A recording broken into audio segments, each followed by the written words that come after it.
మా latest videos కోసం మా ఈ తెలుగు న్యూస్ ఛానల్ సబ్స్క్రైబ్ చేసి గంట సింబల్ యాక్టివేట్ చేసుకోండి. సాధారణంగా ప్రతి ఇంట్లోనూ సమస్యలు ఉంటూనే ఉంటాయి. ఆర్థిక సమస్యలు, అనారోగ్య సమస్యలు, మనశ్శాంతి లేకపోవటం లాంటి బాధలు ఉంటాయి. అయితే కొన్ని కుటుంబాలలో అంతా బాగానే ఉంటుంది. ఆర్థికంగా మంచి స్థాయిలో ఉంటారు. అందరూ సంపూర్ణ ఆరోగ్యంతో ఉంటారు. ఇంట్లో ఎలాంటి మనస్పర్ధలు, కలహాలు లేకుండా అందరూ ఆనందంగానే ఉంటారు. అయితే అకస్మాత్తుగా ఇంట్లో ఆనందంగా ఉన్న పరిస్థితులు తారుమారవుతూ ఉంటాయి. ఆర్థిక సమస్యలే లేని వారు అప్పులు చేయవలసి వస్తుంది. అనారోగ్యాల పాలవుతారు. ఇంట్లో ఎప్పుడూ గొడవలు జరుగుతూ మనశ్శాంతి లేకుండా జీవిస్తారు. ఇలాంటి పరిస్థితి ఎదురవ్వడానికి దృష్టి దోషాలు, చెడు శక్తుల ప్రభావం ఒక కారణం కావచ్చు. ఇలాంటి పరిస్థితుల్లో ఉన్నవారు ఈ చిన్న పరిహారం చేయటం వలన మీరు మరలా ఆనందంగా ఉంటారని పండితులు చెప్తున్నారు. మరి ఆ పరిహారం ఏమిటో ఈరోజు మనం కూడా తెలుసుకుందాం. ఈ ఆధునిక యుగంలో ప్రతి ఒక్కరూ టెక్నాలజీకి బాగా అలవాటు పడిపోతున్నారు.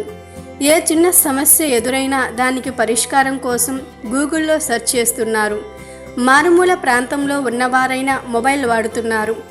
ఈ కలియుగంలో ఇలా దృష్టి దోషం, చెడు శక్తుల ప్రభావం ఉందంటే అందరూ చాలా తేలికగా తీసుకుంటున్నారు. కానీ వాటి ప్రభావం చాలా తీవ్రంగా ఉంటుందని పండితులు చెప్తున్నారు.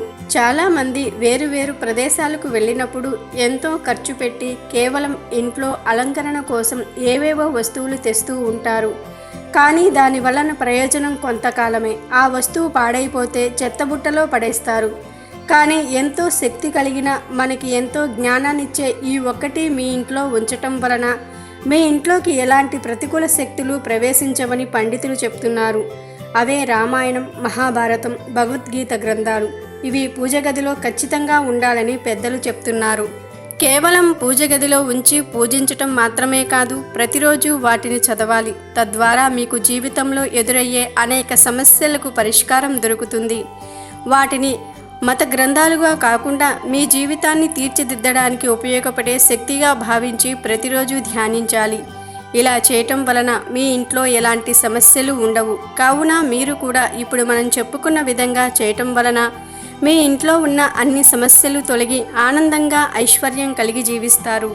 వీడియో నచ్చితే లైక్ చేయండి, షేర్ చేయండి, బట్ సబ్స్క్రైబ్ చేసుకోవడం మర్చిపోవద్దు.